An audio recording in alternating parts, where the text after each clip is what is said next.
Okay, so now let's get into Mr. Brendan Paul because Brendan Paul was recently arrested.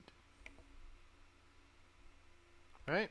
We covered him being arrested, but we didn't cover him being charged with anything. So, this comes from TMZ. Shall we? Bless me. Anyway. Alright, so says here Diddy's assistant charged with drug felony. Diddy's associate, Brendan Paul, has just been charged with one felony count of drug possession, and it could spell trouble for the rap mogul. Paul, a former Syracuse men's basketball player who worked as Diddy's main assistant, was arrested in March at the Miami Opa-locka Executive Airport after feds had searched his bag and allegedly found the coke and marijuana candy. He was arrested and taken into custody at the same time. The feds were raiding Diddy's Miami and L.A. mansions. The 25-year-old, who was extremely close to Diddy and was privy to Diddy's comings and goings, pled not guilty. His lawyer, Brian Bieber, tells TMZ, that's interesting, Brian Bieber. Anyway, tells TMZ we would be dealing with this case in the courtroom, not the court of public opinion. As we have extensively reported, Diddy is in the crosshairs of the feds. He's being investigated for sex trafficking, illegal gun possession, and other illegal crimes. The wild card now is Brendan Paul. The feds are clearly not eyeing this as a major crime, but they are now in a position to offer Paul a deal, possibly dropping or reducing the charges in return for cooperation in the Diddy case. Notice how they emphasized in quote the Diddy case. So understand something when you see those words there. There is definitely charges, an arrest, and an indictment coming Mr. Sean Combs' way very soon. We already covered the fact that a summons was issued to him to appear in court. Right now, of course, he is still Diddy San Diego, and no one knows where the fuck he is. But we should be hearing something very shortly about an arrest coming forth, I would think, with that information being out. So, remember before we had covered the fact that Sloan Bella had said that around maybe his birthday or so was going to be when he got arrested or whatever. I'm going to predict maybe about December because Tyrone Blackburn went on Tisa Tells. God bless to her as well. Shout out to Tisa Tells. Y'all should go subscribe and like her channel as well. Tisa Tells had actually had Tyrone Blackburn jump on the live and say within 3 to 9 months there would be some type of an arrest made. So that leads me to believe that there's going to be something in December to where Diddy definitely gets arrested, or at least this goes to trial. But I think he's going to be arrested before then. I still think he's going to be called to this Keefe D trial in some way, shape, form, or fashion, but we will never know that just yet. Couple of things I wanted to look at real quick with y'all. So, there was some interesting clips going around recently of D-Rock back in the day, right? Now, before I play the D-Rock clips, actually, no. Let's get into the D-Rock clips first. Play these D-Rock clips first. Look at this shit here.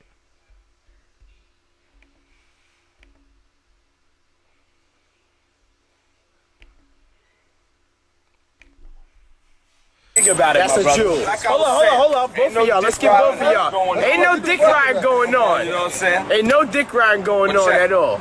You niggas talk about balling and just this and that. I know y'all thinking watch, rollie, bracelet. Yeah, and ain't watch. No. This is how we smoke. Check your man out. Check your man out. Smoke. Yeah, just let him do his thing. Yeah, I'm letting him do his The thing. whole crew smokes, you know? Everybody and check smokes. It. This is what I got. Think about it, That's my a brother. jewel. Like Hold on. Both of y'all. Let's get both of y'all. Ain't no dick riding going on. You know what I'm saying? Ain't no dick riding going on What at is all. Diddy doing? You niggas talk about balling and just this and that. Diddy is I'm high on thinking his watch, rolly, bracelet. Yeah, it ain't no watch. No. This is Diddy how done pulled we his smoke. drawers Check your The man whole out. Check your man out. smoke. Yeah, just let him do his thing. Yeah, I'm letting him The do his whole thing. crew smokes, you know? Yeah, and everybody check it. smokes. This is what I got. Think about it, That's my a brother. jewel. Like I Hold was on. saying. Both of y'all. Let's get both of y'all. Ain't no dick riding going on. You know what I'm saying? Ain't no dick riding going on at all. You niggas talk about balling and just this and that. I'm thinking watch, rolly, bracelet. Yeah, it ain't no watch. No. This is how we smoke. Check your man out. Check your man out. Smoke. Yeah, just let him do his thing. Yeah, I'm letting him do The his whole thing. crew smokes, you know? Everybody and check smokes. It. This is what I got. Think about it, That's my a brother. jewel. Like I was saying. Hold on. Both of y'all. Let's get both of y'all. Ain't no dick riding going. Ain't no dick riding going on. What in the hell is going on in that video? Because we see Diddy here pulling down his pants halfway. Mind you, he didn't pull his shirt off already. You got just regular shorts on and you about to pull those down half the way. What in the hell are you doing, Diddy? And then we got D-Rock with his shirt off. So I'm a little bit caught off guard by this because the first thing I think of when I see things like this is what Gene Deal was talking about. So Gene Deal had mentioned before that D-Rock had been flipped by Diddy and betrayed Biggie and was the reason why he was even in L.A. that evening.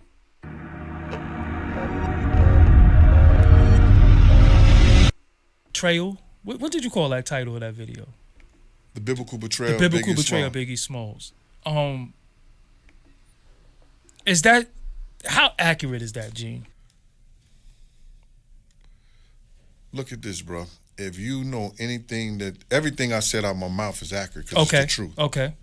But what I did was I put in the ironic satire of as if Biggie was Jesus. Got you. You understand? And D-Rock was Judas. Mm. And Puffy was the devil. And Lil C's and Junior Mafia was the disciples. You know I couldn't watch that whole thing. That shit fucked me up a little Right. bit. I ain't supposed to curse, but it really tripped me out because it's like what you saying is so deep because that means everybody that he grew up with and loved turned on him. Well, I don't think they turned on him. You got to understand is The devil whispered. It's one of the gangsters says that the devil played the trick on us by making everybody think that he didn't exist. Got you. You understand? So now, if Puffy gets in D-Rock, me and D-Rock had a conversation way before. You got to realize I'm watching Puffy always on the phone trying to get Big at these different parties we went to. Mm-hmm. Big them never showed up at nothing. That's a fact. I know how he moved.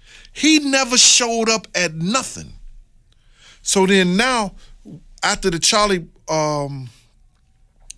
incident with him and Charlie Baltimore, you know what I'm saying? After him and the incident with Charlie Baltimore, they at the studio. Mm-hmm. So me and Rock is in the back together with each other. Mm-hmm. And I'm like, yo, Rock, man, I'm getting a lot of, my man called me Unique. We just talked about Unique, who started that battle rap up there, 150 something and all. Mecca Audio. Mecca Audio. Mm-hmm. Unique caught me from federal penitentiary. So that's where all the orders and everything, they know everything before we know. Right, and he's out in California Mm. at the Fed pen. Right? They heard it was a green light. So he said it's a green. He called me from Don Farrell. Don Farrell was a producer, one of the producers of Never Die Alone. Mm. So she gets on the phone with him. She called like that, and he tells me, "Yo, Big Gene." I said, "Yo, who this?" He says, "Unique. Vest up." Mm. Phone clicked out. So the feds must have got a win. It was a three-way call. Got you. You understand? So it clicked off. So I calls Dawn back. I say, Dawn, who is that? She said, Unique. We had this whole conversation. Unique from Mecca Audio? Yeah, that's Unique from Mecca Audio. He said, yo, Gene, they coming to get y'all. Vest up. I called Kirk Burrow. Yo, Kirk, we need more security. Mm. Dudes is coming at us. Kirk gets back at me. Yo, Puff saying he ain't paying for no more security. Guess who was the security out there? You, Me. just you. Me. I was his security. Then you had a Big- dude named Kenny that was the driver and supposed to be the security. Then you had Paul, who was being paid by Arista, and because he on Bad Boy salary, but he been paid by Arista. He gets another cop. We in an East Coast, West Coast war battle, whatever you want to call it, and we got less than 5 men out there. Y'all was sitting ducks, basically. Listen, I wasn't. I'm getting back home. Well, yeah. Well, Okay, so you heard in the beginning there that how D-Rock basically was convinced to get Biggie even in LA that evening. That was the main thing that I wanted you guys to hear. But it was kind of interesting to even hear that Gene was the only security that was also out there that evening. So just think about that as well. Gene was basically out there pretty much naked without any security. He was the only guy out there at all to be able to do anything. So, I mean, we don't have to get into that right now. We're going to get into Biggie's murder much, much later, of course.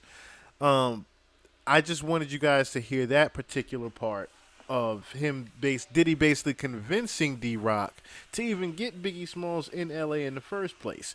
Now, there were more clips also that you would see later on of D-Rock and Diddy. And like I said, you can't necessarily, it's one of those things that are Okay, You know what I'm saying? Ain't no dick ride going on at all. He's talking about balling, this and that, right?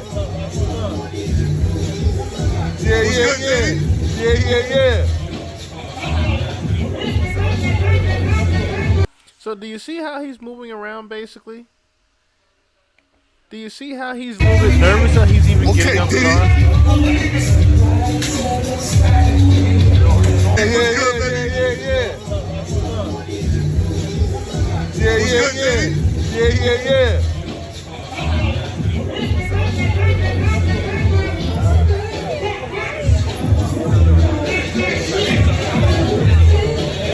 Diddy, what's up, baby? Diddy, He what's up, handed him baby? his lollipop. Did you see him hand him his lollipop? Let's go, Diddy.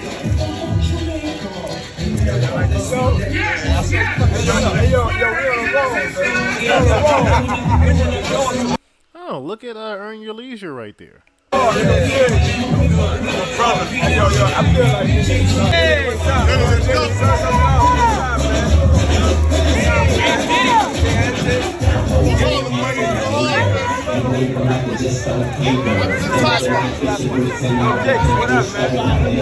It makes you wonder when you see Diddy looking like that, where exactly are they going? And are they going to a Diddy party in that particular setting? That's what I'm starting to wonder now. If Diddy's looking very cloaked and hoodied up and trying to slip in through the back somewhere, I'm wondering now, is that a Diddy party that he is trying to slip into? All right, so another couple of interesting clips I came across with D-Rock. Let's try to see here. And I hope you guys don't hear the craziness going on in the background. They're trying to do some work outside. Okay, so yes. This was a rather interesting one that I... Valentino giving me shoes. For that, what Diddy says. And this one was with, or about, I should say, more so about Anthony Wolf. And it was just basically repeat clips of Anthony Wolf looking a little bit suspect with Diddy. And like I said, it rather caught me off guard to see these clips back in the day and to see that they were in the same exact place. So look, as you see here, this is the same balcony with Diddy. The double. With Diddy and D-Rock. The same exact balcony here. In which Diddy was taking off his shirt and halfway pulling down his pants, pretty much. So you have to wonder to yourself, what in the hell was going on in that mansion that day? Look at this. Who are you presenting that to, sir? That's what I have to ask myself. Who in the hell are you presenting that to, sir?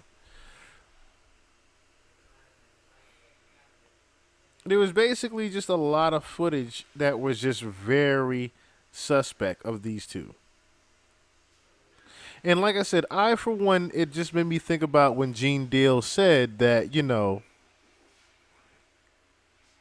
this is how Diddy gets his people. This is how Diddy basically pops you. He gets you high, he gets you drunk in the environments that you want to be in, and then he gets you. That's how he gets you. And once he gets you, he gets what he wants. And what he wanted was Biggie Smalls in L.A. that evening. And he got what he wanted. He got Biggie Smalls in L.A. that evening to get him killed, unfortunately. So, another person that, has come across as a person of interest. And, it was kind of interesting to see his name starting to come up because I started seeing him around Kris Jenner, right? So, we look up a couple of, I want you to see a couple of pictures here of Kris Jenner and Diddy with this gentleman here, right? So, okay, perfect picture comes up right here of Mr. Gamble. This is Mr. Corey Gamble. Oh, yeah. Yeah, Mr. Corey Gamble. Okay. Kris Jenner and Sean Puffy Combs here. Now, I know what y'all are saying. Who the fuck is Corey Gamble, right? Who the hell is Corey Gamble? Who is Mr. Corey Gamble, right? Well, supposedly this is Kris Jenner's alleged boyfriend, right? But what got to me more so was this picture here, because Corey Gamble has also said to be linked with Diddy by himself. He's said to be a private investigator for Diddy, which that also would make a lot of sense, considering this particular news article here from NCAA Basketball Games Today.link. Says former NFL star Corey Gamble from athlete to CIA operative.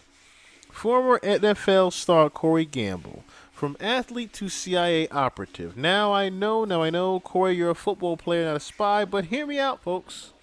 This is the tale too crazy to ignore. Back in the day when I was slinging pigskin and dreaming of Super Bowls, I heard whispers of a secret organization and recruited athletes with exceptional physical and mental acuity. Intrigued, I began digging, and what I unearthed was more shocking than a fake $10 bill. Turns out the rumors were true. My boy Corey Gamble was not just a football star. He was a secret weapon for the CIA. According to an anonymous source, Gamble was approached by recruiters during his junior year at Florida State. They offered him a deal he couldn't refuse: access to top secret missions and a hefty salary. What more, folks? The source claimed that Gamble was involved in some pretty hairy operations, from tracking down terrorists to gathering intel on foreign leaders. He was allegedly a part of some of the most significant events in history. Now, I know I'm throwing a lot of information out there, but I'm not making any accusations. I'm simply sharing what I've learned and letting you decide what you believe. But I will say this: the truth is out there, folks. Corey Gamble, the former NFL star, has a secret past that most people can only dream of. And the question remains, was he a spy or simply a really good athlete with a knack for finding himself in the right place at the right time? That, like I said, was from NCAA Basketball's website. So, interesting that they would put that there. So it ain't no allegation that that man is CIA. Okay? And for this to be supposedly rumored to be Diddy's private investigator, okay, for this to be rumored be his private investigator, it would make a lot of sense for him to be CIA or former CIA, don't you think?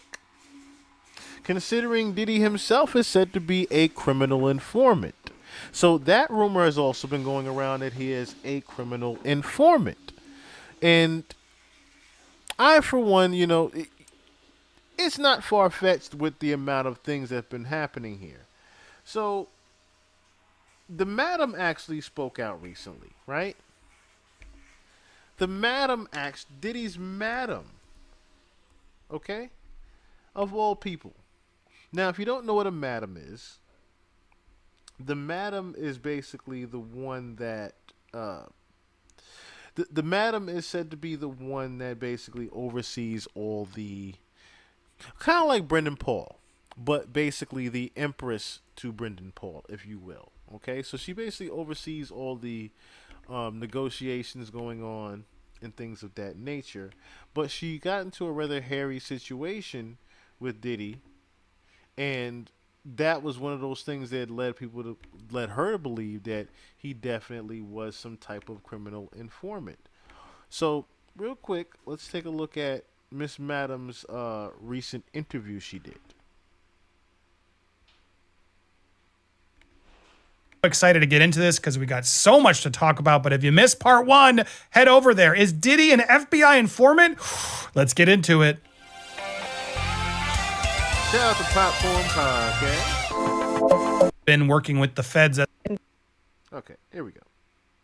Just to retrieve the tapes that he has in his house, allegedly, right? I mean, let's go back a little bit right here. I think is happening.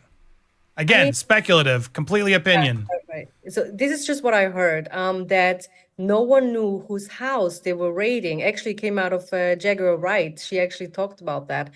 No one, the feds didn't know whose house they were raiding, so no one could be informed, or he could not be informed that this is really happening, right? At the same time, this lawsuit that he did against De Leon, or this big liquor company, they're very influential people, and maybe they just wanted to show him, listen, if you come against us, we're gonna go and ruin you, and as well maybe just to retrieve the tapes that he has in his house, allegedly, right? I mean, those are the tapes that have a lot of people on it that he could blackmail and get some more favors. That's so it's interesting because he keeps crying it's a witch hunt, but I guess there is potentially a theory where the feds are in and have been aware and know, and maybe are trying to gather all the intel to know, well, what do you actually know and have on us? It could be what's actually happening here. Is that a possibility? Yeah, I don't think it's a witch hunt. In the end of the day, there's so many years that people have tried to talk about him and already said the truth, and it's always the same story. So how is it that so many different people from different artists, girlfriends, and so on, affiliates, say the same thing about him? So something has to be true about it, right? And I can just say that when I was around him, again, he has never mistreated me in any type of way at all. Again, we did not have much contact or anything like that. But I have seen his outbursts, and then certain things that I have heard from very close friends of mine that were even closer to him, right? Things that he would do. So it all makes sense, I'm glad you said that because I want to get into these outbursts and these are personal experiences. But when I even say that, I just mean it could be a witch hunt in his mind if he's friendly with the feds who are helping to cover up some of the operation, is what I'm just trying to get at. And he's now crying witch hunt like he's a victim, when in reality, there might be corruption in the FBI for all we know, or whatever is going on. There could be something shady going on, or maybe they were just using him to get to something else. There's so much more to unpack here, but let's get into the sort of stuff because you've been to the parties, right? I guess my first question is like, what are these parties like? Are there two kinds of parties? It feels like he puts some parties on for show to look classy and bring the celebrities to, but then the parties evolve into more debaucherous things. Do you have any experience at either of those? And is that assumption correct? But I mean, I have more been to like album release party, The Last Train to Paris, that famous party with Kevin Hart, Trey Songz, and so on. I was at that party. That was really just a really nice party that he did. If people did drugs or not, I didn't see it, but I'm sure that it happened. But that was not like a party as a freak So she was at the Frosted Flakes party. Isn't that interesting? She was at the famous party where where Diddy was like, we used to wake up and wrestle over the Frosted Flakes." So she was at that party. Interesting. off, as he calls it, right? Yep. I was never part of that. Um, although I have provided girls to his affiliate to go to certain parties, but it was girls, right? And in the end of the day, those girls don't tell me who they are seeing or what really happened. It's just very discreet. So yeah, they were paid and they went on their way. So No you man. have no firsthand experience, or at least you're not sharing any firsthand experience of any of these sort of freak offs or extreme things that we're hearing in all these allegations. No. I mean, again, I just wasn't part of it, but I could Oh, okay, see. but you've heard. Yes, exactly. And I mean, again, I have girls provided to go to these parties, but I'm not going to ask them details because that's just something that's discretion, and that's on. Now, interesting thing that she says there. I have girls that are provided to go to these parties. That confirms that there are definite sex workers there at these parties, at those yachts. She is the one that basically provides him those girls as well as the other things. Them, But was right? there ever any like, this went too far? Because obviously consenting adults can be consenting adults, but from some of these allegations, there's stuff where it's like, whoa, there's not consent and there's, Yeah, people no. not of the right age. Did you ever hear any rumblings of that? No, because in the end of the day, everyone that has dealt with me in business or any type of way, anywhere where my girls went, it was definitely consent and they were definitely of age. Whatever happens outside of that, I would never be part of it. But I could see that happen. Absolutely. It doesn't surprise you, but you have no experience with it. Understood. Okay. And then so regarding the freak offs, you're not under, they are believable to you, but you don't have any proof of how bad they've gotten. Now, all right, got you. Your experience with Diddy, though, you have met him. He seems like a nice guy, but then he also seems to have these outbursts. Have you experienced either of those scenarios? Yeah, absolutely. I mean, he would be happy in his party mode in the way that everyone knows him, like being the king of parties. And then he would turn around and just have an outburst and go crazy at everyone around him, right? More like staff, I would say. If he gets mad at the staff, then they're gonna feel it. What is it a lack of control? Is it just a power trip? Like what is the when you witness that in the moment, where do you think it comes from? So let's say something had to be done and it wasn't done, then he would just go over the top, angry, crazy, throwing things around, and people have to deal with that. You talk about earlier, the first part, we alluded to it, but the taping of everything. So that had been something you had heard that was obviously around the circles that people sort of knew and expected. Have you seen the NDA? Did you have to sign any of those NDAs that he No. provided? No, because I was always with the head of security and some people that are around him as well. Of course, I met Harf and a bunch of other executives from. So she was always with Christina Coram, and she was also with Corey most of the time, as well as she was probably with Fahim Muhammad. That's what it sounded like here. She never really was partying amongst the people. So that's why she didn't really see all the drugs and everything else. She basically was just the overseer of the distribution of things, if you will. From Bad Boy, but there was never really like that. And again, I think I was not really the person they were probably going after because I was literally at that time between 20 and 24. That was like the time when I was around them. So I was not really a person that they would be afraid of, right? I mean, I was a so-called immigrant. Right. They could probably easy to threaten you based on the activities you're doing for them. And obviously, so that's probably a little bit more, they felt safer around you. Right. And at the same time, you have to see they counted on the fact that I will be snitching, but I have not. And that's usually how it is because obviously the feds come with a whole case against me and they were right about it in the end of the day. I'm not saying I'm innocent. I was clearly guilty.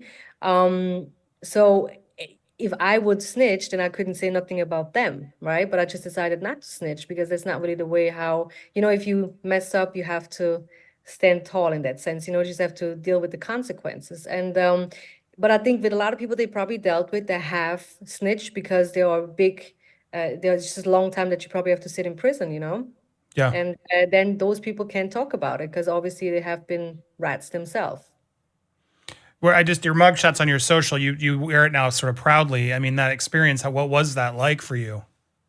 Well, the thing is this, it's not that I'm proud of what I have done. This picture is before I got released, and the experience that I went through. In the beginning, which I think most people do, they felt like, oh, yes, I got betrayed, but it was my fault because I have done what I have done, right? So I deserve to go to prison. And in that experience in prison, I grew up really quick and learned, okay, if I have another chance to be free, because it's not nice to be in prison, not nice to be in Rikers Island or in the New York prison in general, I will do everything the right way and never do something illegal again, which I stand by. I have built up another business. I have I just became a mom, which was very great. So in that time in prison, I just had to learn. So this is why that picture is not me being proud, but me being able to change, right? When I look back, this is 10 years ago I got released, right? So in prison itself, especially as a foreigner, right? Yeah, they say the new black, orange is the new black. That is like it's not as similar at all. Okay, it's way worse. It's harsher. If you're a foreigner, they want to try medications out on you. They definitely always want to put you in lock. There's a lot of violence going on, and you have to move very smart and not be loud. And the good thing is, I'm not someone that's looking for conflict. I'm not really like a big fighter and stuff. I just had built up my friends and my alliances there in prison, and that way we were able to survive together, for these 2 years. You also, I know you heard stories of Cassie, right, at the time, about what her experiences. Do you believe Cassie? He settled that lawsuit so quick. Here we go. What are your thoughts on the sort of Diddy Cassie situation? Well, I have met her before. She's a very beautiful, nice person. Obviously, I was not someone that was a lot around her, but when I was in the studio at Daddy's house and stuff, she was there. I actually have hooked her up with another artist once to get on a song, and then somehow it just didn't come through. But I did not know all the things that happened. Now it makes sense that she was so quiet and looking down on the floor and stuff, right? But I definitely believe it, and I think there was a lot of abuse going on, just from the stories that I heard from friends that actually were there, right? Because I wasn't there personally, but from people that I know really well, close sources that have told stories how. So around her, Cassie didn't look happy at all. She basically was just put on mute and was looking a little bit depressed and sad and everything like that. She wasn't really saying too much. As you heard her say, she was pretty much just had her head down. That makes sense why she looked the way she looked half the time. He would treat her in front of other people. That just shows probably in private it was even worse. Do you believe other celebrities have been complicit in all this, and do you think that they should be worried with this Fed investigation happening? Yeah, I'm sure because, I mean, he's a big person in the industry. He's a mogul, as they call him, right? So people want to be part of it. They don't want to be lame, and maybe just look the other way, which humans trying, it's just a human thing to do, right? If you know someone, if you like someone, if you look up to them and they see they do wrong, a lot of people want to look the other way. And just to be part of whatever they could do for you. So I definitely think a lot of people should. I mean, people who are implicated, they should be afraid of it. Yeah, if they were part of it, for sure. I know and thank you for watching. You've told us you've watched the show, so I imagine you've followed the allegations, everything we've been covering. But Little Rod, there's been obviously some conflicting thoughts on him and the way his lawyers filed it. Do you believe the Little Rod allegations and what's in there? Yeah, absolutely. And it's that old trick of like, oh, you're looking up to that Stevie J, right? As a producer, let me show you what he does. Like all this mind tricking of thinking of people, you have to be this way to make it in Hollywood, and you have to do all these things that you really don't want to do because your talent is not enough. You have to do all these things. The way he said it, it makes completely sense that he tried to really mess with his head. He messed with his head and he said, look, if you do this, you're going to get this and all these things. And it's just known in the industry, right? I mean, again, I was in the music industry for a little bit and I have met some great people, but a lot of it is really just who you know and what you can do for them, right? I don't really believe, yeah, a lot of people who made it big, they probably had to do something for it. Not saying they're not talented at all. I'm just saying mostly people in Hollywood, they had to pay their dues. Well, another person who got sort of snitched and almost in a way, or almost was this Brandon Paul person who apparently is his alleged dealer and was his mule, who was arrested in the Miami airport for a period of time.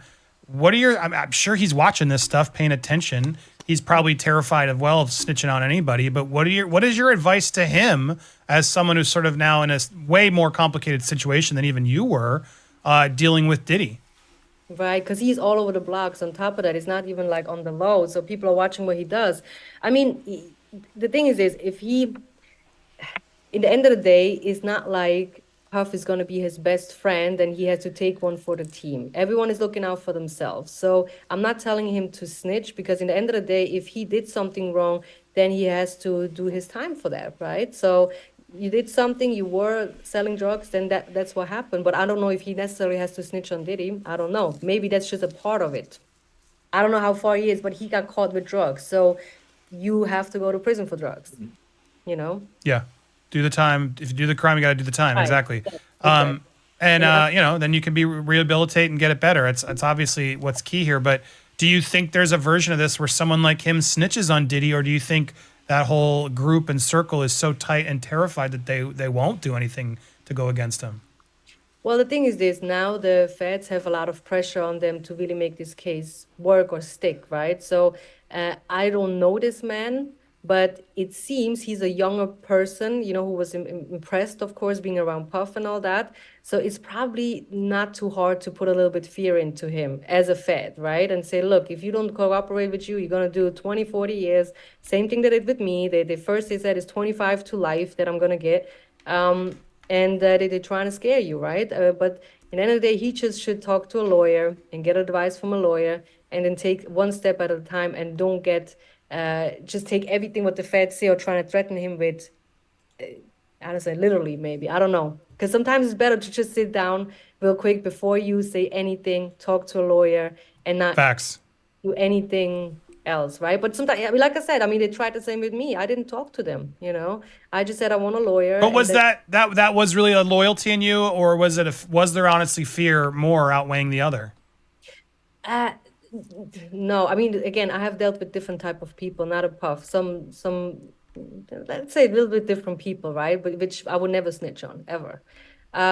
So of course it was a fear, but at the same time, in that moment, I didn't even think if it's 20, 25 years. I'm thinking like, how can I get out of this? Because it just can't be happening to me. I was so naive, right? I'm like, there has to be a mistake. Why are they coming after me? I'm the little person, right? But in the end of the day, when I understood a little bit more how this works, the system, and how is a favor for a favor, and people know each other, I had to play that for the best of my part, right? What do they want from me, and what do I don't want to give them, It's a difficult question, but I'm just saying, if you get involved in something like this, you have to count on the fact that you will go down one day and you have to do time, or worse, you might not survive. Who knows, right? Yeah, talk about not surviving. I hope we're trying to get in touch with Gene. Maybe you can help us connect. I know he's got a lot, but speaking of not surviving, there have been so many allegations regarding connections to Diddy's involvement with the death of Biggie and Tupac and others, the shooting with Shine. Do you think those rumors are fair? Do you think there's potential that Diddy was more involved in, those situations than he claims to be? Well, there's again, Gene is a whole lot more knowledgeable in that, and he's a good friend of mine. So he is around there. He knows all these things, and in the end of the day, it's been rumored for a very long time, right? We talk about this is like almost 20 years ago. Okay, so she doesn't really get into those things. I want to play more so the clip of when they asked about is he an informant or not. People that pay for their time, right? What they do with their from Switzerland when I was 20 years old. My original plan was actually selling watches in the Diamond District, which I have done in the beginning, like setting up the times, make sure everyone is on time. Me move it up just a little bit. Set him up with a bigger amount. Okay, here we go. Industry. Setting up tours. Here we go. To Diddy and that team happened, yes? Yes, exactly. So I met D-Rock just being out and being all at these places where he was as well. And he invited me to some event where I brought my friend with me, and my friend started dating Uncle Paulie at that time, which was the head of security. But that was back at that time. I don't know if he's still working there or not, but he was around for many, many, many years. I think he's pretty much well known in the industry. And so they started dating, and I started to form a friendship with him, more like a brother-sister friendship over the years. And that's kind of how we started doing business together. At first, obviously, he did not know about the girls or all my other businesses, because my goal was to be a manager or A&R in the music industry, setting up tours, anything like that. That's how I kind of, that was my long-term goal. It was not to be a madam or run escort services. That was just a means to like survive in New York. As you know, it's very expensive there. Yeah, without a doubt. And so you're figuring that out. That's all happening, and that's when you get into the sort of the Diddy scene, the Diddy parties, Right. et cetera. We have to be careful on some of the keywords we say, but substances were then brought in, and that's when things and women. And then at a certain point, you were asked to bring in certain amount of substances more than you were comfortable with. Correct? Right, but that was through Uncle Paulie. That was not for the party. So there's a difference between the parties and the studio and so on. That was just small amounts. But then obviously for me, it was not even the interesting part, like with those substances. It was more like for parties, favors, and for the clients, right? And then Yep. if someone asked me for it, I would just give it to them. It was not even about making money. It's just more like getting favors for favors, right? That was more a little Yes. bit my way of dealing with it. And since that they were taking a liking into that product, they asked me to just set up, or they just wanted to know who my connect was, right? Which I was not able to give out. And then since he did a lot of favors for me, I kind of felt obligated, being naive. At that time I was 24, obligated to set him up with a bigger amount, which that it kind of, was my big mistake. So they ask you basically to smuggle a huge amount of, like, they want you to now sort of help be a mule in a way and get some of these across. Was it Mexico? Well, I mean, that was just the first question, was really, really odd, because we used to go to these poker parties up in Harlem, like private parties. And then he asked me one night if something happened because he invested into something, if I could bring some drugs over the border. And I said, no, hell no, I'm not going to do that. I'm scared. And again, I'm a girl, right? I'm not like a street person or anything, especially at the time, but I just wanted to be down. So you heard right there, she was definitely to smuggle drugs over the border from him. Listen Set again. him up with a bigger amount, which that it kind of, was my big mistake. They were asking So for they bigger ask you basically amounts. to smuggle a huge. They were asking for bigger amounts, not necessarily basically over the Tucci, but it sounds like they were definitely doing the coke back then, and they were asked to bring different amounts to them. Huge amount of, like, they want you to now sort of help be a mule in a way and get some of these across. Was it Mexico? Well, I mean, that was just the first question, was really, really odd, because we used to go to these poker parties up in Harlem, like private parties. And then he asked me one night if something happened because he invested into something, if I could bring some drugs over the border. And I said, no, hell no, I'm not going to do that. I'm scared. See if they can bring some drugs over the border. Now, the Harlem poker parties, I'm not gonna say that,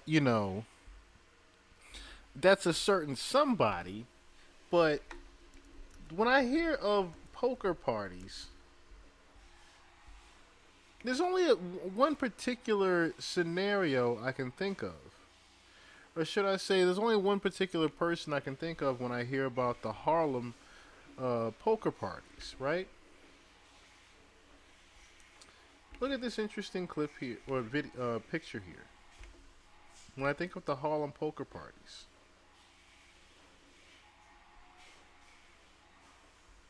right? So, in this video, Jay Z would definitely. It's the DOA video, by the way. I remember seeing this video specifically saying, "Oh, so this is where he meets up with the other guys that he has his connections with, and has a good time." And of course, it's in the back of a kitchen somewhere. So it's a little down low spot, of course. No one would know where a Jay Z would be, whoever these three are. It's somewhere very low key and inconspicuous, just guys playing poker and, discussing things. So that's what I thought of when I heard of the Harlem poker parties immediately. let's let her continue. And again, I'm a girl, right? I'm not like a street person or anything, especially at the time. But I was just wanted to be down and be the person that they can count on, right? Because they have hooked me up with a lot of things in the industry, with parties, events, with people. So I felt obligated, right? But I declined that. So then a few months later, he asked me, look, I just need product because whoever we were dealing with, that person uh, got caught up or something happened, right? And he's like, I just need that one favor from you. And it was not, he was not involving Puff at all, right? So that was just him and the friend of his that he introduced me to. But he said it was all together, like, how can I say, it's just his group, his affiliates, let's Yep. say. Right. And so he does this, and you then eventually begrudgingly agree to do this smuggling run as a favor. Right, but no, it was in New York, so I did not go over the border or anything. I just hooked him up with a substantial bigger amount. I was meeting his friend that he introduced me to on an Upper East Side restaurant, like a luxury place. And the second I went in there, he kind of made a comment of like, "Oh, I have the money," which was really loud for the fact that we were there, like a little bit, not to be out there. And The setup. So as soon as you hear something like that, do you have the money? That's someone definitely trying to set you up right there. that second, the feds stormed the entire restaurant. I They bet took me they down did. into handcuffs, and I was really, again, very naive.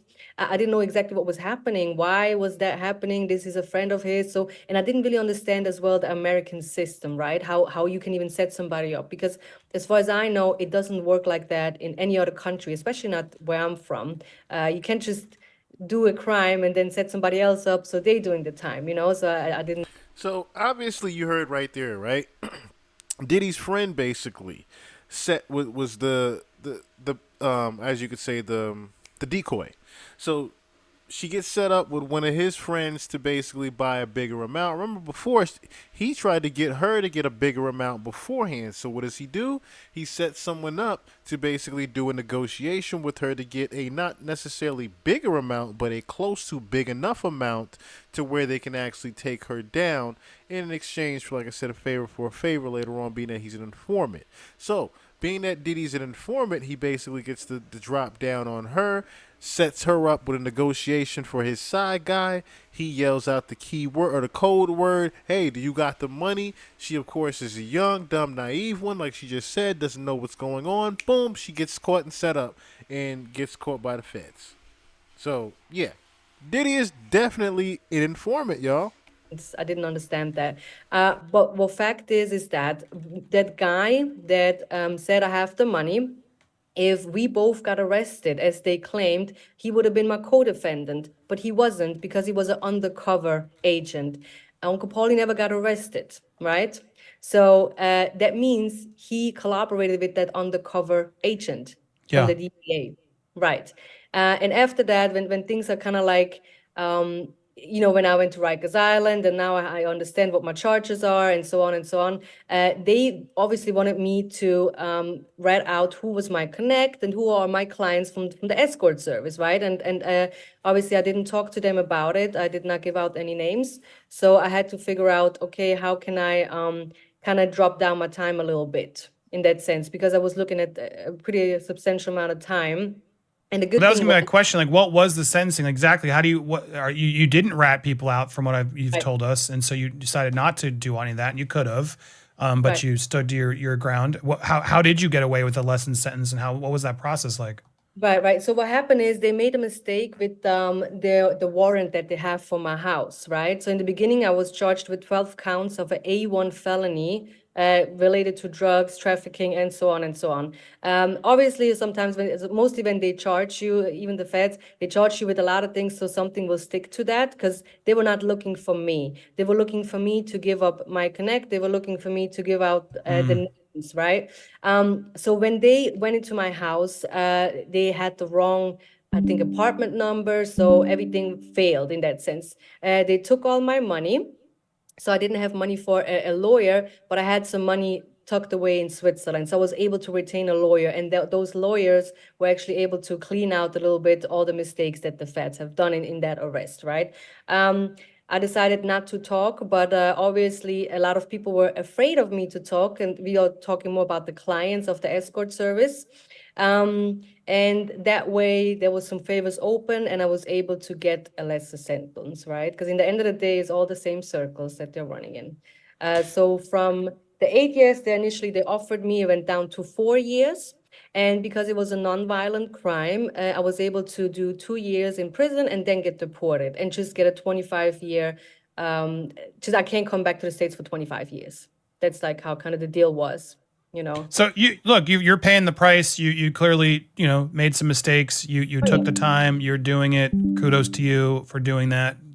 A lot of people are always trying to get away with actually doing any of that stuff. So you've done that. But I just want to focus on that again, because as I hear your story, it's just terrifying, the prospects of what that means. It implies then, because I'm with you, how does Diddy's right-hand man not know that he's an informant for the feds right out the gate, right? And threw you under the bus to get it. Why are they trying to get your person? Are the feds covering up for Diddy? Are the feds working with Diddy to wipe out the competition because you're bringing some small party favors to a party? Are they trying to bring their own in? There's a lot of questions in my head then goes to why were the feds coming after you and not them? Are these questions valid? Do you have these questions too? Yeah. No, and again, I have talked to different people. One of my really good friends is Gene Deal, as he has been very big on this whole P. Diddy situation, has been talking about it for years. And he has told me that, look, in the streets, it's known that Uncle Paulie has been a rat. And the reason was because when all that stuff happened with the BMF, right? We go back to the Black Mafia family, which the drug ring has supported all the businesses of the music industry, right? Somehow Puff was probably involved as well, not maybe personally, but the crew around him. And a lot of people got arrested in year 2005 and 2006, but some people never got arrested, even they were very deep involved in it, right? And those people probably have to now work as a confidential informant. I'm not saying that is exactly how it went down. That's just like how it makes sense, and how it has been talked about for many, many years. Because in the end of the day, if you decide to be a confidential informant, you will have to work for them for a very long time. And they were going to keep reuse you, and they're going to keep and they're going to pay you as well, right? But in the end of the day, the way I saw Uncle Paulie, he was big in the streets. He was a gangster, quote unquote, right? I mean, he's known everywhere. He was a big guy with a big crew, and I never thought that he would be working with the feds, right? But that's just how it is. Again, I mean, there's no other way around it, or that I misunderstood, or a mishap happened. No, because he would have been locked up as well if he would not have been working with the feds. I guess I have so many questions, and we're going to talk about a lot more. But in this installment here, what do you think Diddy is also an informant for the feds? Before we even get to the recent allegations, the raids, based on your experience and what you went through, is that a possibility? I personally think yes. That's just my opinion. That's not a fact. But I think, yeah. With Fascinating. all the things he got away with so many things over the years. I mean, yeah, and he has a lot of power, right? And he bought a media company, so he has just, and he has these videos of all these influential people, as we heard, right? I'm going to stop you there because I want to get into that. I want to get into the raids. I want to get into Neves's thoughts and all this, but this is all too juicy to put into one. Sorry. Okay, so yeah, as you heard right there, she definitely thinks that he is an informant, and we've pretty much confirmed that he kind of is an informant. You know what? I think let's listen to a little bit of Gene Deal, because Gene Deal, first of all, Freddy P did an interview with Art of Dialogue recently, right? And he's been spilling some tea recently, but I want to play a clip of Gene Deal basically talking about what Diddy would say about making the band back in the day. Okay? So he overheard what... Where's that? He overheard the same similar things that he would hear about Danity Kane, basically, of how Diddy was actually going to treat them, in a sense. Was you working for Diddy around the time that he was doing Making the Bid? I went there from '99 to about 2004 to 2005, something like that. I was there when Danny came there and some of Ness, some of the things, Ness, a couple of those guys that were still around because they was writing and doing some things. But I was there for part of it. When the camera was off, how was he treating him? Like he wasn't, he had no plans. That's all. That was all from MTV show. That was all for MTV show, bruh. He ain't had no plans for them. Not at all. He really had no plans for Danny Kane. And they sold records. And I that's why I had said that thing about what he had said, because I think it's the parents or somebody was getting at him. They were the parents, the management, or whatever like that was getting at him hard. And that's when he made that statement that I had said. He said, yo, they keep effing with me. I'ma drug all of them up and pimp them out to my nigga. And I said that on your show before. So he didn't have no real plans for them. Not at all. You see what happened after the MTV shit went off? If you had plans for him, you the super producer, somebody should have been all right. So he was just playing games with him when he was making them go walk to get cheesecake and all that. That was all. Yeah, that's his ego. You know what I'm saying? That's his ego. Then he'll sit back in the studio because he had like a big room, whereas that with this giant television we used to eat up in there, and it was like sometimes artists are going there and write. You know what I'm saying? Jennifer Lopez, they would go in there with a writer and write a song or something like that. It was a cool room. He would go in there and just talk about, all kinds of crazy shit about people or whoever it was. You know what I mean? Especially those kids. What was he saying? It was just regular bullshit. Like who was hot, who was not. You know what I'm saying? He couldn't wait till this shit was over with. Stuff like that. That's how it was, bro. He was getting all the money from that. If they was getting $100 a day, I'd be remiss. They wasn't even making $100 a day, man. They couldn't get it. They couldn't get none of his time. They really couldn't get his time. Only one could get his time. I think it was Ness, and Ness was doing some writing for him. That's the only time Ness could get time, because Ness was writing songs for him. You gotta realize he doing his album, he doing his stuff, so he's using that to get their publishing. Them kids is having nightmares right now, bruh, for that cheesecake, going over the Brooklyn Bridge, walking all the way over there, hoping that they was going to get a deal, hoping they was going to do something with him, and he had no plans of doing none of that shit. It's not funny, man.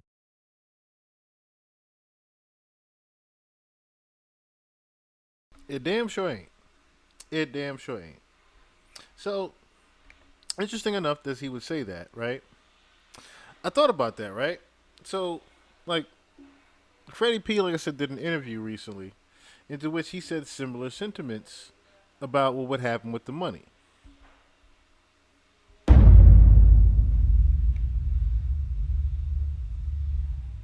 Yeah, man. What was the situation where Bad Boy Stealth, they was cheating y'all by keeping the money from promo shows and giving y'all $20K to split? Tell me about that. Oh, like I said, I heard about that, and I didn't know about it at the time. If I knew about it at the time, I'd have robbed everybody. On my mama, I would have Stevie J, all them niggas. You niggas is pussy. I nigga, these niggas be acting like they gangsters and this and that. They is pussy. I'd have raw all these niggas. I'd have took, this is what I do. I'd have came to you your face and took that shit off you. And I'd have made you be a bitch, nigga. You'd have had to go sit in the courtroom against me, nigga. I make gangsters. I want to see what you about, bro. I don't pick on people who I think that I know I could dominate. I'm the nigga in the class who quiet as watch you throw papers at people, watch you pick on people, and waiting for you to try me, bro. I want the bully, bro. I want the badass one, nigga. I know God gonna let me get away from what I'm gonna do to him.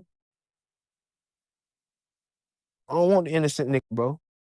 So what exactly happened, yo? Like, how was they doing y'all dirty with like the split? Like, break that down for the people. Oh, you just hitting us across the head. Yeah, like they was telling us like we was doing promo shows, so we switched like 3 cities a day sometimes. Like we doing shows, we doing this, we leaving, breaking up next one. You gotta be in this city. We doing after parties. We doing whole time. We think we getting 5-6 bands a piece, and so that's why we trying to hustle so hard. Whole time niggas getting 100,000, 80,000, 70,000, 120,000, 130,000, and giving and not even taking 20 out of it and busting the rest, taking the 70% and giving us the 30 to bust. Oh, you niggas is pussy. You understand what I'm saying, bro? Imagine a pussy robbing you, bro. That's no, I don't like these niggas. I catch any one of them niggas on the alley, they gonna give me mine back. I gotta have it off you. If I catch any of them niggas at the right time, in the right environment where I can get it, everybody except Puffy. You know what I'm saying? Cause I know he a fed. And if I ever have a bad situation with Puffy, I just gotta go left with him all the way and be on the news. I can't even play with that. So I just rather not.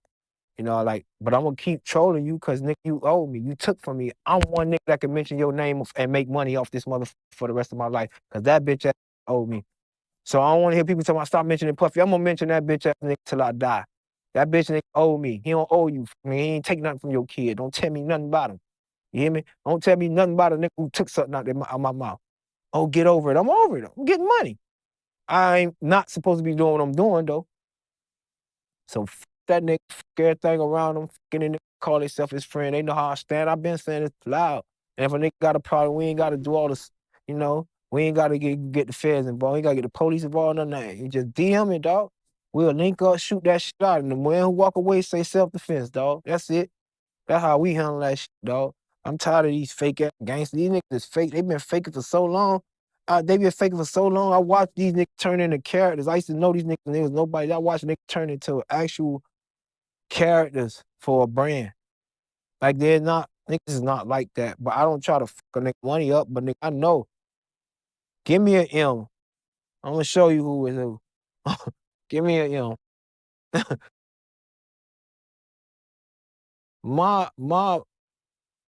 All right, so I was hooked up with this guy named Tom. He used to manage like Third Nowinski Money, Mello. He was like a business manager for Mello, I think at the time. And Mark Cuban, a lot of the the Mavericks players.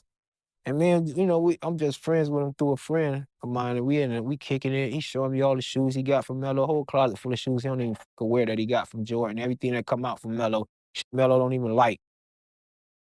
He got a closet of this shit, just all Jordans, all type of Jordan. So we just were discussing, like, the future of everything that was coming about and how to make, man, still rich to this day, bro. Like, that's just people that I would have been still affiliated with, people I would have been making money with. I probably would have been worth a good 30 million right now, good 30, 40 million right now. And just the startup money, they took it, bro.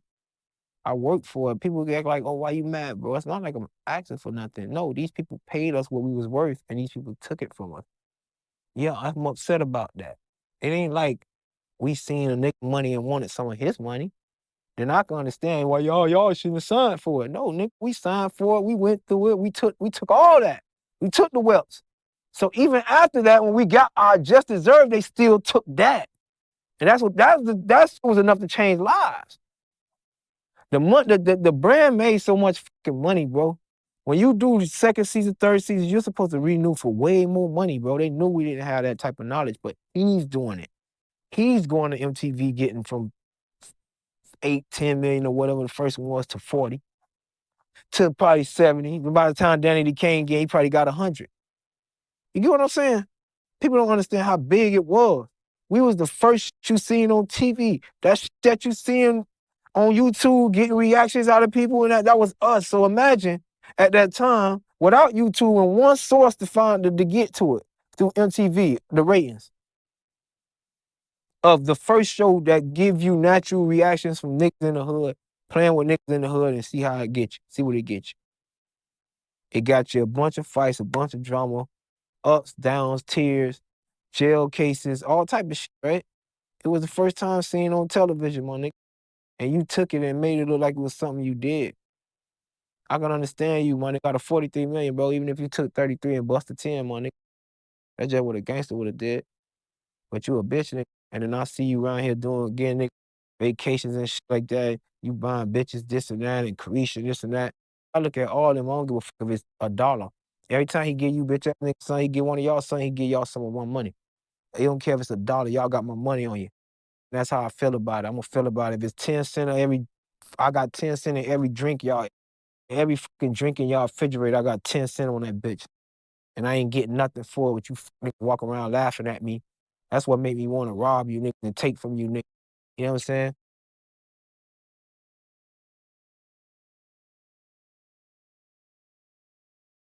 So, I found something real quick.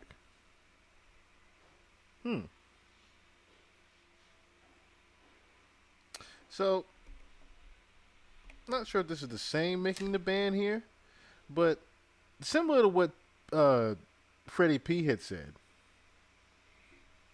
I found an interesting article here in which it's about a different. I don't know if this is the same, like I said, making a band. It sounds like it is. Sounds like the same making a band here. So, it says Viacom Bad Boy Records agree to pay $7.5 million to settle making the band lawsuit. A deal puts an end to a conflict that asks whether MTV's Making the Band was really the same show with a different judge when it changed from a boy band to a hip hop format. Okay. Okay, that's a little bit different. But now I have a different clip here from Freddy P.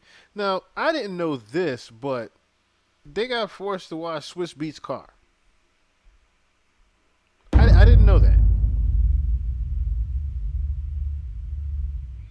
Yeah, that's real talk. But I So gotta besides ask the you, the cheese, cheesecake situation. What's that real? He really made y'all do all that walking for a cheesecake? Yeah, it came with resistance. It came with reluctant, but we were very reluctant, but we did it. Cause like I say, man, people gotta understand at that time, we hadn't did so much, man.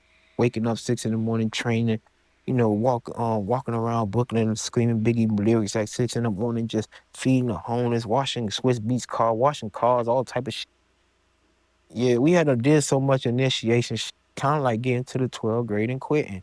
And that's why I felt Cassie's like, I he done said that did so all this. nonchalantly. Okay, I'm close to where I should be. He said that so nonchalantly, just washing Swiss Beats car, getting up 6 in the morning, doing shit like that. Like he said that so nonchalant as if that was just a regular routine thing of things that they were doing. Like the walking across the bridge for cheesecake wasn't enough.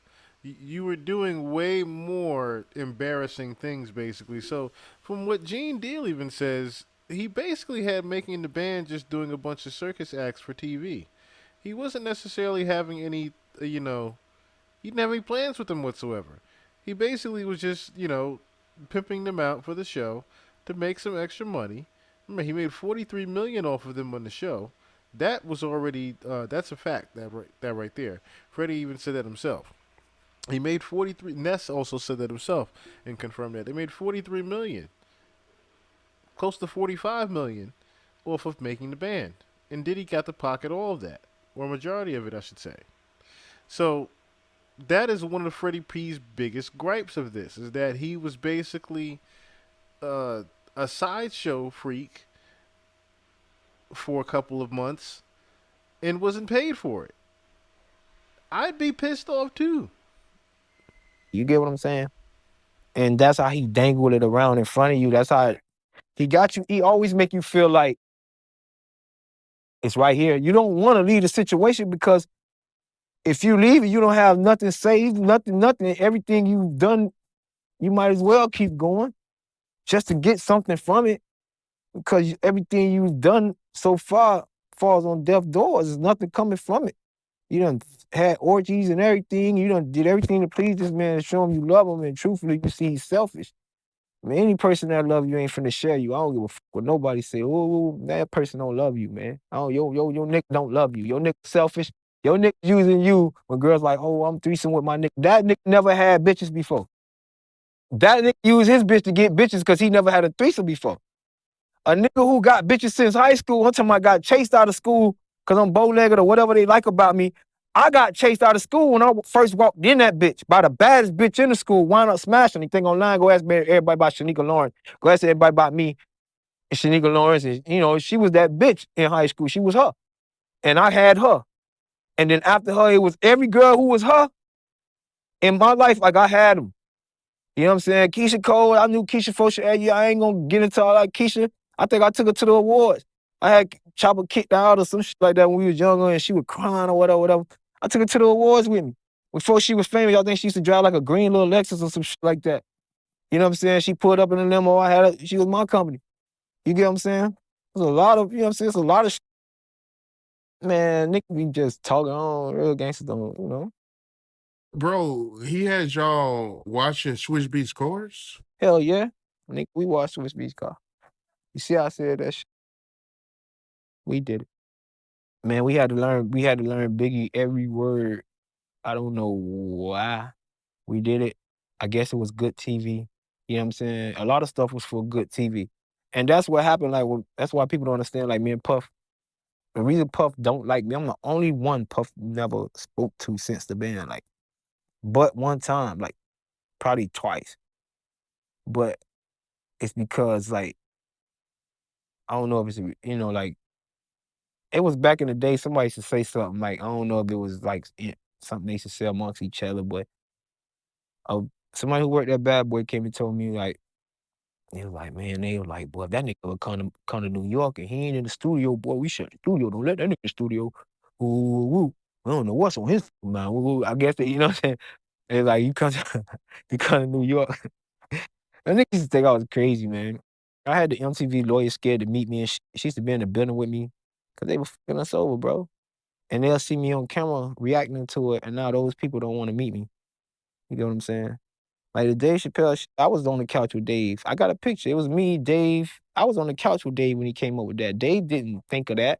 He acted that out that day. When he asked us to come on the show, it was me, him, Redman, Ja Rule, or somebody else. We was smoking on the couch inside of a party. It was like just chilling. And he was telling us about his favorites, and we laugh and we joking and shit. And he was like, man, I want to do it, man. Woo, woo, woo. He don't know I'm trying to get home, bitch. If I go home, I ain't never coming back, Dave. But I seen it as God. I'm like, why this nigga? I said, because I'm plotting already. I already know my ticket Monday. I mean, Sunday. I'm gone. I know I ain't coming back because the nigga threatened me. So I'm like, damn, why Dave want to do this shit right now? Because I really wanted to do this shit. But I'm like, boy, when I go home, I know I ain't coming back. I ain't coming back. And that's why that's the only reason I wasn't on Dave Chappelle. They tried to ruin me so bad, bro. Dave Chappelle reacted me, they wouldn't even let him drop it. You seen how he did Dalon? Dalon wasn't up, but they let him do it.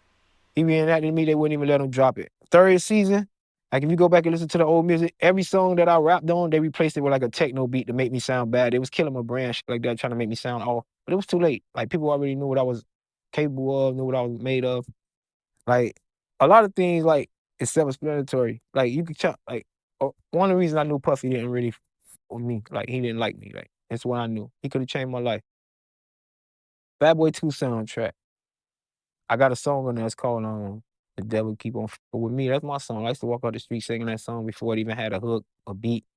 Before I even met Puffy, it's something I used to just say 4 in the morning, walking with a pistol from the stove for my brother, get him Dutchess, like that. So I used to scream this loud, that song, that "Why the Devil Keep on Fucking with Me." This is something I used to just chant. But anyway, long story short, in the movie, it's a part where they having a shootout, and you see him going around the wall, and the Haitian standing there. He go around the wall, and he say, "And the devil's in my house." And that's he said, oh my God, the nigga put Nelly song in that bitch 12 times. I knew the nigga was good. I knew something was funny about that shit. You know, nigga either wrote the song, this nigga not like Nelly or something, but he literally could have put me in that movie, and that song was on the soundtrack, and it fitted the scene.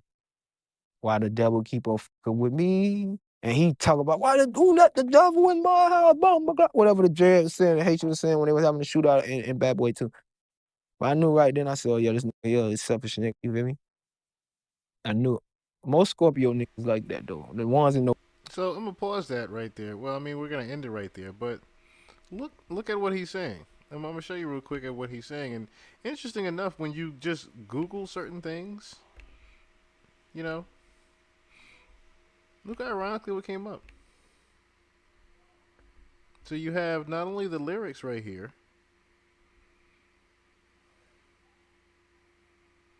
the band. These are his lyrics right here, Freddie's lyrics. And then look.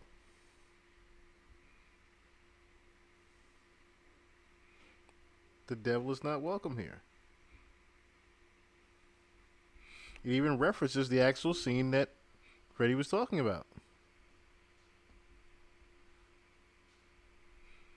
So, and if you don't get what Freddie was actually talking about, he was actually hinting at the fact that Diddy had a lot of power in hand in that actual movie. Remember, the record that he had with Nelly was also on the soundtrack. Interesting, man. Freddie P basically has been on a tirade, letting out information about how much is owed to the band over the past I want to say 15 years, probably even longer. With how long it's been since that show has been on, about 20 years. I want to say.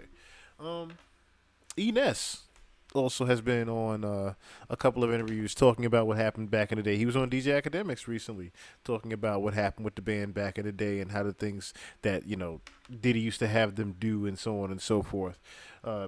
But to have them washing Swiss Beats car on a regular basis and amongst other things besides you having to walk to Brooklyn for cheesecake, that's a little bit embarrassing in itself. You don't just embarrass people for the sake of a show and money like that. That's just not right. Karma is definitely coming his way for something like that. Speaking of which, I thought it'd be interesting because of Lucian Grange being inside of the Little Rod case. Kanye West actually did an interview recently in which he actually mentioned Lucian Grange, but he also mentioned it in the like of Drake. So let's listen real quick or look at the Just the Boy interview real We quick. here. Just LaBoy, the king of toxic himself. I'm back, man. I'm feeling good. Y'all know when y'all see me, it's a fucking problem. You know what I'm saying? Y'all thought I wasn't gonna ever come back, speak. It's my first fucking episode. I got my brother with me, co-hosting. This ain't no interview. We ain't asking him shit. We talking about y'all. Y'all know when y'all see us together, it gets scary. You know what I'm saying? It's a scary moment. Really dope. What up? We here, Chicago, in here. What's up?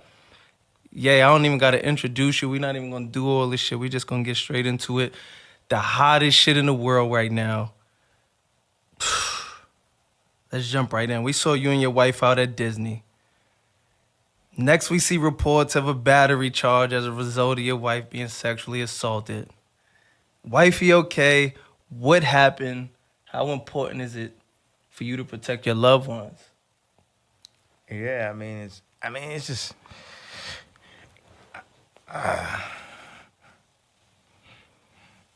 What's the question you want? How important it is, or what happened? Nah, what happened? What's the story?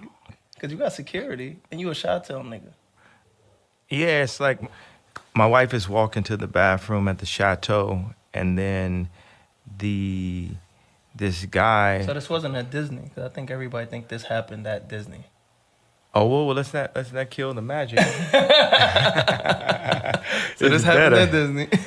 Yeah, well, let's we don't have to make it as specific then. Yeah, we'll say, for sure. this guy just grabbed my wife, and then she just, I didn't see it directly, and she started just explaining to me what happened. So then I walked over and found him, and then I'm talking to security, different security, like not just the security that be with me, but other security, like, okay, let's get this guy just escorted out or something. You know, it's like, Right. look, man, I just don't want to.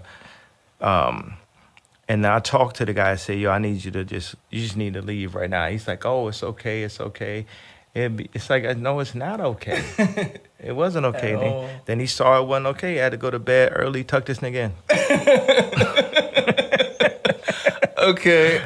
So he might still Great way to put that. You knocked the nigga out. Great way to put that. Yeah. be asleep there. Yeah. Chi-town I nigga. can't, I don't know what happened. He just sleep there. He had to go to bed early. All right, man. We're going to take it over to this rap beef, man. This is the most entertaining rap beef in a few years. You got Future, Metro, Drake, Kendrick, J. Cole, Ross, Chris Brown, Quavo, The Weeknd. Yeah. What the Weeknd doing? What happened? I mean, Drake and his people taking shots at The Weeknd. They not really feeling how he's fucking with Metro. You know what I'm saying? Because they all from Canada. Yeah. I feel like you started this shit, though. It all started from, I feel like, your Instagram post when you was just like, fuck everybody. And everybody's like, you know what? It's up. We all just going at each other. We tired of all the friendly shit. What's your thoughts on the state of hip-hop right now? It's great. It's great for me, you know? Like, I'm always on that time. You know, sometimes you see, I put the Instagram up. There's nobody finna play with me. I done been through too much of this shit. I done made more money than anybody ever make at this shit. Had more, like, hits, made my own Jordan, fucked every bitch. Like, so it's, like, I don't care. I invented, like I said, I invented every style and shit. So this shit fun to me. You know, but I'm really into the idea, you know, it's with Drake. That's the whole thing. It's like morality and likability are not connected. They're usually the opposite. Right. Usually the most immoral people are the ones that are the most likable. So if I say I like Drake, it's not because he's a good person. It's because I like him. Right. You understand? Yeah. I got like for everybody. You know, I'm not gonna say love because you got the love that's gonna weaken you. That compromises you. So I got like for everyone, right? And it's just, I think this is a beautiful time. You know, it's like we saving the world. Like you take Drake and Lucien out, that just alters everything because that's such a control thing they had, the algorithm, the way that they work together to fix the numbers and all that. You know, they have them two are working together. Absolutely. Like, we're going to name this nigga after a dragon, some demonic shit, like Drake and all this type of shit. Like, we're going to change your name, actor, and do this and shit. Because it's like, you know, in they heart of hearts, like, whether it's like Tubbs and this and that, all of Canada, they love Ye and shit. And I'm invincible. Like, even if I died, I wouldn't die and shit. Right. I'm like, so... And I'm tired of this nigga fucking with me and all this shit, man. So the fact that these niggas is coming together finally, because it's not just about the elimination of Drake, you know, it's like, like we're gonna tear the head off whoever they got that they thought was in control of all this shit. Like, look at this, it's like they running the numbers, they running on radio, they got the smash, and then, you know, it's like now they not playing Lil Wayne no more because he ain't, you know, he's not directly connected with Lucy, and then they go and like buy the Cash Money shit out. Then they like pick and choose who they want. Oh, we're gonna have Migos 1 week, and then we're gonna have Future this, then we have 2 Chainz this, that, and they always pick somebody. Oh, now we're gonna have 21 Savage. You know what I'm saying? It's like they always pick somebody from Atlanta. I'm from Atlanta. I was born in Atlanta. Right. Whatever. You know. How did that even happen though? Like, I mean, before we even get into what happened, who is Lucien Grange? Like, who is he? Because people don't know who he is, and I feel like you have to be higher up to know exactly who he is, and you've got to that level. He's still higher. He's still a hired gun. He's just like a nigga handler. Like he just control like Universal. He run it for him, but he ain't like. The fact that he would be as bold to say nigga handler like that. The fact that he used that as the reference for Lucien Grange, I would only think if Lucien Grange was listening to this interview, Kanye is about to have a very, very long couple of weeks. If Lucian Grange has heard this interview, let me just say that. And Kanye is also possibly in a place to where Lucian cannot touch him. So that is why he feels that he was even able to say something like that. First of all. Second of all, Lucian Grange, for y'all that don't remember, Lucian Grange was implemented in the Little Rod case and is the CEO of Universal Music Group. Okay? Yes, the CEO of Universal Music Group. So the reason why Ye is even talking about Lucian is because he has the beef with Drake. Now, what is the correlation? Universal Music Group did a renegotiation of Drake's contract for $400 million. Yes, that is the number. $400 million. It's one of the biggest record deals ever. So, remember how we broke down before how Drake had a lot of pull in Apple Music and things of that nature? Yeah, for him to get $400 fucking million as an artist himself, it wasn't a distribution OVO deal. It wasn't a promotion. It wasn't a single deal for OVO. No, it's not a single deal. It wasn't a contract deal for OVO or a label deal for OVO. It was a renegotiation of Drake's contract for $400 million for Universal Music Group. That is what everyone is pissed off about with Drake. He ain't no overboss or nothing like so that. He not no billionaire nigga like Ye. Yeah, I mean, Ain't no big yeah, deal but he like got you. a billion. You know what I'm saying? His money is like infinite. It's just it's a form of energy. It's a tool and shit. You know, Right. It's like, but he is someone who, in the constructs of where niggas have been placed, you know, Native Americans, all the combination. Because my grandmother was Indian. Like, you know what I'm saying? They don't put that in the schools that they indoctrinate us into. Because you know you chief, then you know you chief. They ain't gonna teach you that you chief. They're gonna like give you a contract, rap contract, basketball contract, say you king, but you only king to a certain limit. As long as you don't get out of line, Okay. you king type shit. So No, for sure. I mean, obviously, Kendrick dropped the Like That verse. Drake dropped the push-ups just a minute ago. He put it on all DSPs, so he's really standing on his diss. yeah, Have you heard both of them? yes, I heard it. What do you think Kendrick's gonna do now? Do you think he got some shit for Drake? Who do you think wins that I battle? win. I got some shit from Drake, and don't nobody want it with me. Hold up, what you mean you got some shit for Drake? That's You got of some course. shit for Drake? It's all Like right now? Like you got some shit ready for Drake? Can we listen to the shit you got for I Drake? shit on him. Fuck him. Like I told you, I put the shit in. I said, fuck this nigga. Fuck this nigga. And I like him. You know what I'm saying? But it's like, it's always like, fuck this nigga, the little slick shit he be doing. Fuck all that. And that's what it is. But I did do this Like That remix though. I think that's what you was wanting to lead into and shit. shit. Let me see. You got the Like That remix. I don't we're believe gonna Ye let jumped go on the because Like it That got remix. eventually You know we taken had to get the down. hooligans up here. We're gonna take this pussy nigga out. Yo, Dot, I got you. He was once out there from a Oh my God! You hearing it first on the download. Just a boy respectfully gay, nigga. Oh my God! It's Can't stop, won't stop. I just fucked your bitch in a Sean John tank top. Treat a bad Put that shit back. Hold up! Run that shit back. So when I first heard that line, I just fucked your bitch in a Sean John tank top. Notice how everybody is starting to throw their little subliminals at Diddy. Sean John, of course, is Diddy's clothing line. We had to get the hooligans up here. We're gonna take this pussy nigga out. Yo, Dot, I got you. Wow! It's some real Avengers shit.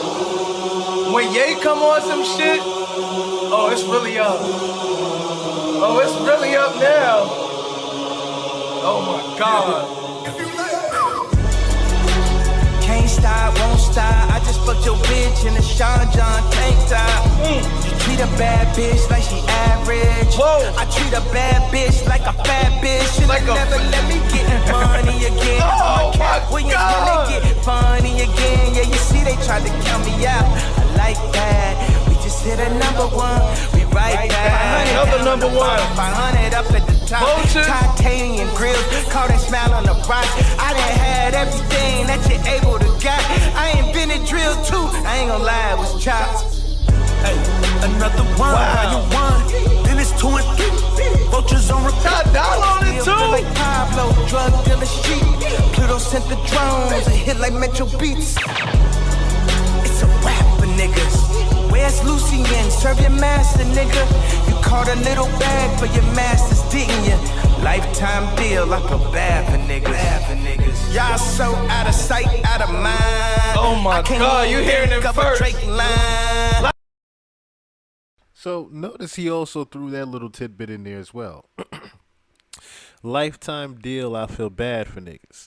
So it's not a rumor, and we went over this before playing times on the podcast, how artists get signed. Bruce Springsteen, we had that clip as well, where Bruce Springsteen basically is on tour for the rest of his life, and said it himself in an interview.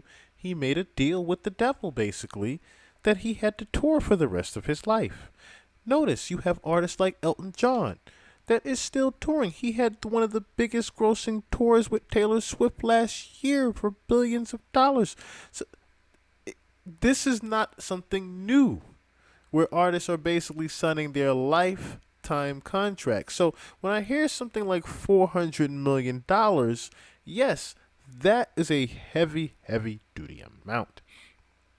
But that is also what Kanye is getting at. The fact that Drake has now signed his life to Universal Music Group. Take that remix. Cold, get the pussy dry.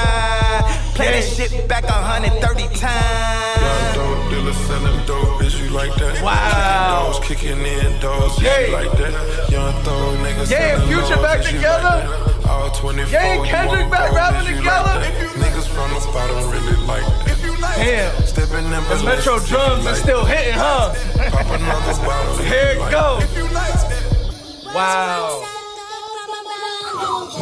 Yeah. Oh my God. You heard it here first on the download. Damn, yeah. What hold on. How did this even come about? Who called who? I need the story behind this. This shit is crazy. Oh, yeah. Pluto called me. I went to the studio, laid that, and then we, went through the creative process, adding the chords, and called the hooligans, called them out in London to get on the joint. And, everybody was very, very excited about the elimination of Drake. Yo. We were not excited, we was energized. Everybody was basically energized and excited about the elimination of Drake. So this should go and tell you how many people and how deep it in rap this shit actually gets. Remember, I told you before about how he leverages off of Taylor Swift already with the Apple Music thing, right? That's one thing. Him having the partnership with the guy at Gamma, the former executive from Apple Music. Then you rope in the fact that he has Lucien Grange in the back pocket with the $400 million. Drake is literally eating off of every artist in the fucking industry. And it's crazy how his name is Drake, because Drake is actually named after a fucking vampire, if you don't know that. Okay? Drake, that name is actually named after an ancient vampire. So it's interesting how he even, that play on words is even going around, where he's easily able to suck off of everybody's money. He's basically eating off of everybody's plate at one time.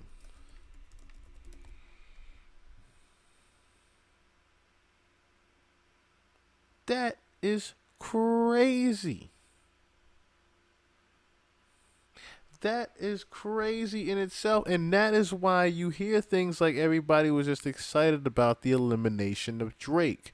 Kanye's letting it be known that the project We Don't Trust You was entirely made about this destruction of Drake, including the We Still Don't Trust You. Then you have Ross jumping in, you have The Weeknd jumping in, NAV jumping in, you have Kanye jumping back in. You have Kendrick saying it's time now. Like, it's so much. It's so much. And then you have to now think about why Kendrick is also taking this time and taking so long to even deliver his response track because you just have to think about how many people are actually going at Drake at one time like this. That's the most important part. Everybody is going against Drake because not because of jealousy, but because he's eating off of everybody's plate at one time like this. Listen, man, it's a lot to take in. Cause like you said, you like people. You and Drake was neighbors once upon a time. That wasn't my choice. Okay. Oh.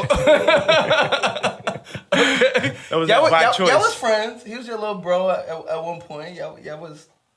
I'm just. As far as I seen from the outside looking in. I need a massage somewhere on my neck. So, yeah, did the Hoover concert together. Me and the rest of the world.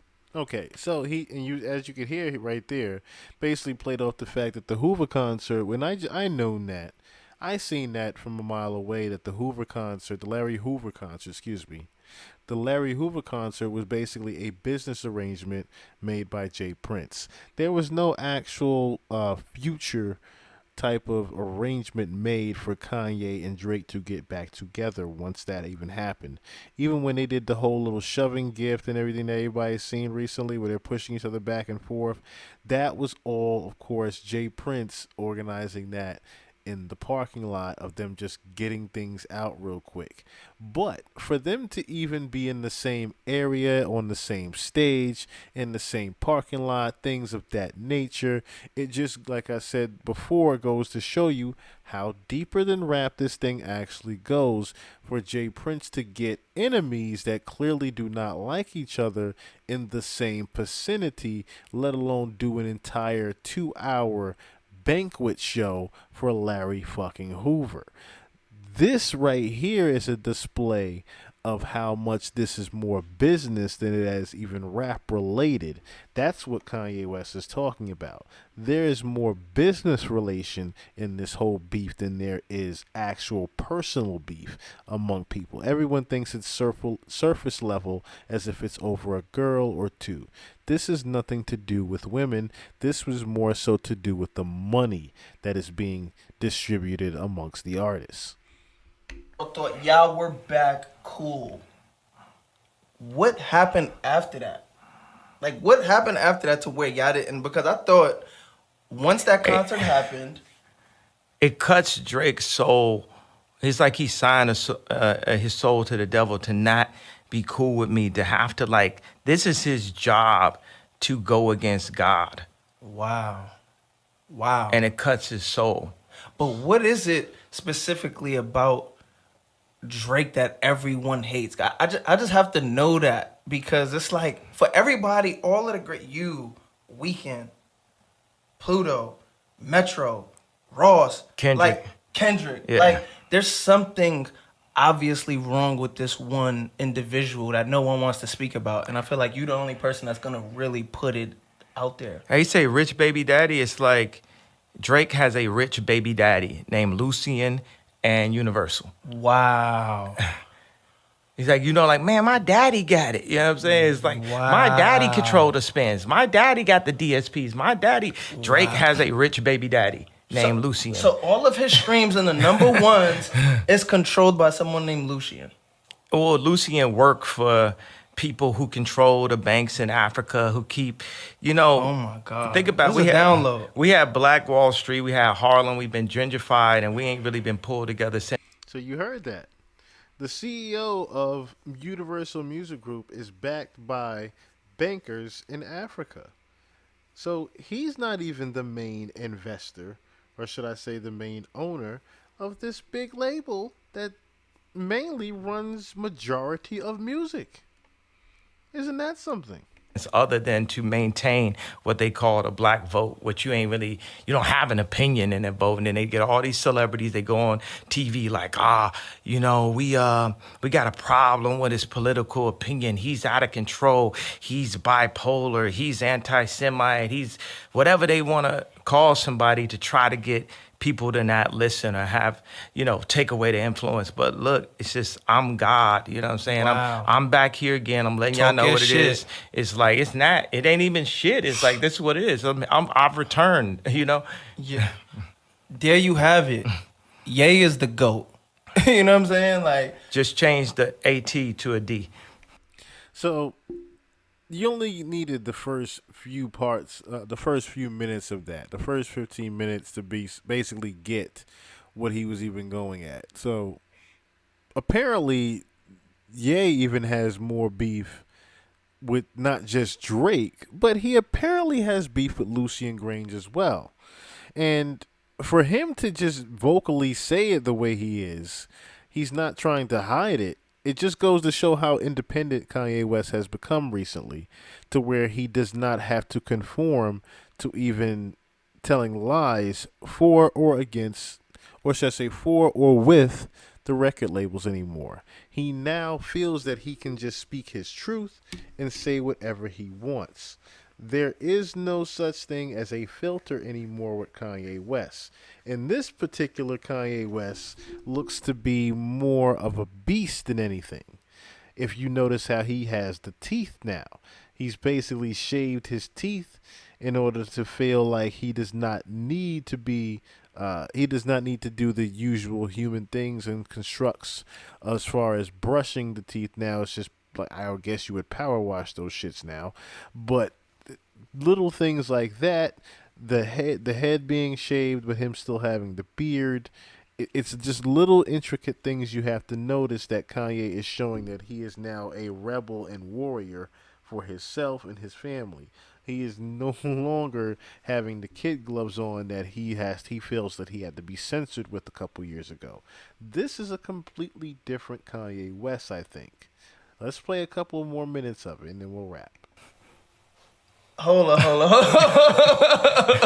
He's God. You on your real God level shit. You standing on it. So how you feel when people like Ross get involved in this shit? Like, have you been keeping up with that part, or are you just on some shit like, I'm God? I said the like and love. It's like, I would say I love Ross. There's certain people I like and certain people I love. I understand that says that's, sort of, Ross, at that point, I've extended that level of a branch to say, like, man, I really got love for Ross. And it's like, I haven't been keeping up like that. They call me, I'm sitting up there, sitting in heaven and shit, and then they say, God, come hop on this and shit. And it's like, here we go, the voice of God.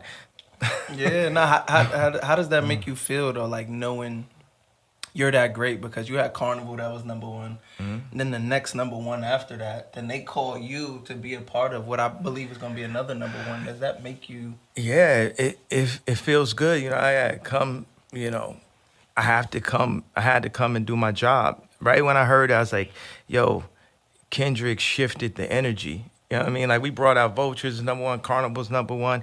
It was like it was our birthday every day. Yeah. Then they had this, like Metro, what he did with the beat. I feel about Pluto, most influential. Yeah. And then you got Kendrick on it too. Like people hit me like, listen to this right here.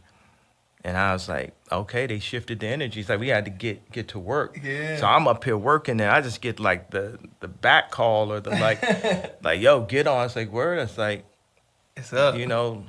Life is made for me to win. Nah, man, we love that. But before we change subjects, J. Cole apologized to Kendrick. Fuck all that pussy shit. Oh shit. Fuck all that shit. There you have it. Yo, fuck all that shit, man. Because it's like that nigga J. Cole went on tour with Drake. He know what it is. It's like, nigga, you can't run now. It's you also. All this like. It's up for Cole too. If you say Cole, you can't say up and Cole in the same sentence. Oh, shit. It's like, God. It's Are like, apologies even allowed in rap beef though? I don't know. I've never seen no shit like that before. I don't listen to J. Cole, so I wouldn't even know. I just heard he had a song called False Idols, and somebody told me it's halfway about me. So it's like that, Wow. There you got it, man. Yeah. When we talk about music, we're going to always talk about the GOAT. Ye's the GOAT. I mean, the only one who got the raps, the production, just everything that embodies this shit. The money, man. the taste. Oh, the money. Yo, why Yo. nobody? Hold on. Why nobody ever beefed about like Ross and Drake arguing about money and houses? Why nobody ever came at you about money? Because I made the most and we're going to make the most again. You know, that's what it is. It's like everybody leave Ye alone when it come to money. And then it's like I got my mind. They try to throw me out my mind. They try to medicate me. They really tried to physically take me off of this planet. And I'm here. Like you got all that bipolar and the medication and turning me fat and all the reputation shit. That's like Tupac shot up in the elevator. So you now looking healthy right now too, though. Exactly. I know. Yeah. Exactly. It's you in shape, nigga. Yeah. It's up. Man, we gonna move on to the next subject. Once again, this is the Download Podcast. Okay, so moving right along, as he said, you have to, take things with a grain of salt, with what Kanye says sometimes. But at the same time, you have to remember that Kanye has been around the block. And as he quickly said, they tried to medicate me. You see how he said that real quick under the radar? They tried to medicate me and literally remove me and get me out of here. That's another reason why Kanye, amongst others, is choosing to basically say, fuck it. We on this side, y'all on that side. Now, what people didn't really get with that, this ain't about just Drake when you get to pick a side shit, okay? This is either you on the side of evil or you on the side of good. What I mean by that is, are you on the side of the corrupt mainstream industry, or are you over here where everybody's going to basically get it how they live? Which side are you on? Are you on the get it how you going to live, or are you on the handout mainstream side? That's basically what this is about. If y'all ain't been reading between the lines with what's been going on here today.